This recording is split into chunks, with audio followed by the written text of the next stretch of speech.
kamatasyang.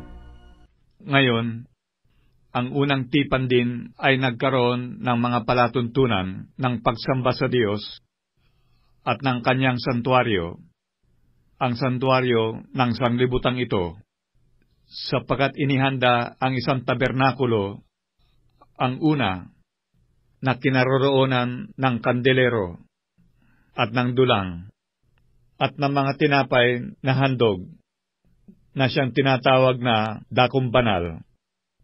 At sa likod ng ikalawang tabing ay ang tabernakulo na tinatawag na dakong kabanal-banalan, na may isang gintong dambana ng kamangyan at kaba ng tipan, at ang paligid ay nakakalupkupan ng ginto, na siyang kinaroroonan ng sisidlang ginto na may lamang mana, at tungkod ni Aaron na namumulaklak, at mga tapyas na bato ng tipan.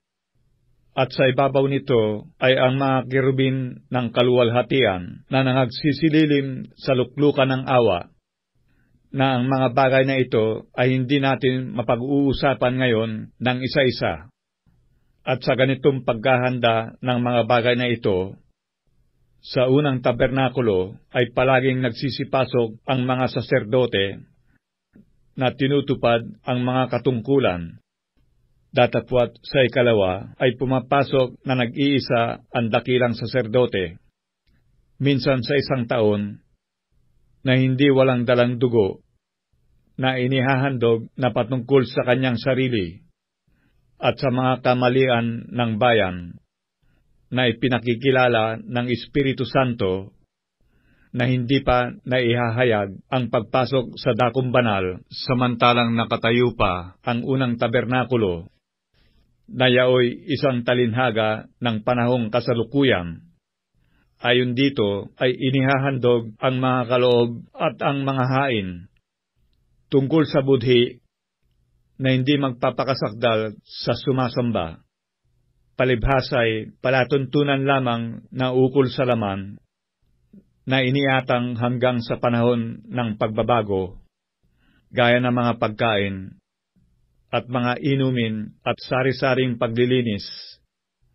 Ngunit pagdating ni Kristo na dakilang saserdote ng mabubuting bagay na darating, sa pamamagitan ng lalong malaki at lalong sakdal na tabernakulo na hindi gawa ng mga kamay, sa makatuwid bagay, hindi sa paglalang na ito, at hindi rin naman sa pamamagitan ng dugo ng mga kambing at ng mga bulong baka, kundi sa pamamagitan ng kanyang sariling dugo, ay pumasok na minsan magpakailanman sa dakong banal, na kinamtan ang walang hanggang katubusan.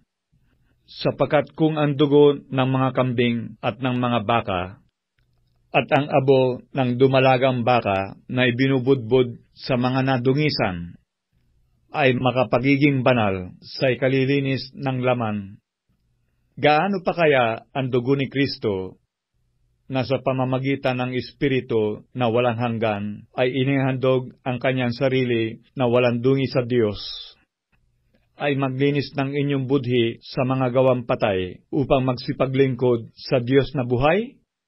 At dahil dito'y siya ang tagapamagitan ng isang bagong tipan, upang sa pamamagitan ng isang kamatayan na ukol sa ikatutubos ng mga pagsalangsang na nasa ilalim ng unang tipan, ang mga tinawag ay magsitanggap ng pangako na manang walang hanggan. Sapagkat kung saan mayroong tipan, do'y kinakailangan ang kamatayan ng gumawa niyaon.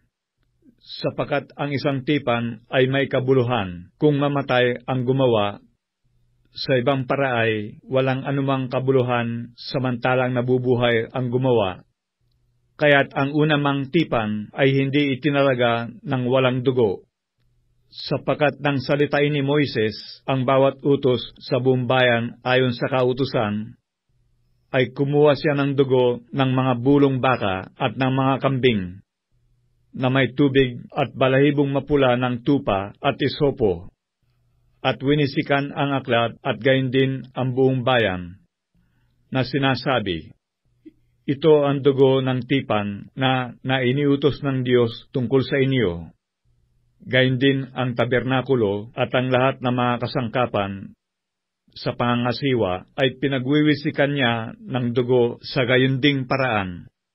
At ayon sa kautusan, ay halos masasabi kong lahat ng mga bagay ay nililinis ng dugo. At maliban na sa pagkabuhos ng dugo ay walang kapatawaran.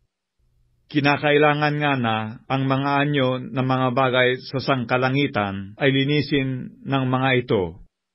Ngunit ang mga bagay ring ito sa sangkalangitan ay linisin ng lalong mabubuting handog kaysa rito, sapagkat hindi pumasok si Kristo sa dakong banal na ginawa ng mga kamay, nakahalintulad lamang ng tunay, kundi sa talagang langit, upang humarap ngayon sa harapan ng Diyos dahil sa atin.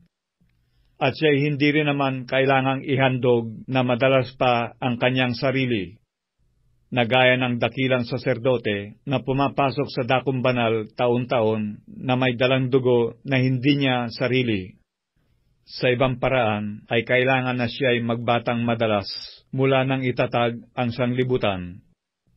Datapwat ngayon ay minsan siya'y nahayag sa katapusan ng mga panahon upang alisin ang kasalanan sa pamamagitan ng paghahandog ng kanyang sarili. At kung paanong itinakda sa mga tao ang mamamatay na minsan, at pagkatapos nito ay ang paghuhukom, ay gayon din naman si Kristo na inihandog na minsan upang dalhin ang mga kasalanan ng marami. Sa ikalaway, pakikita na hiwalay sa kasalanan, sa ikaliligtas ng mga nagsisipaghintay sa Kanya.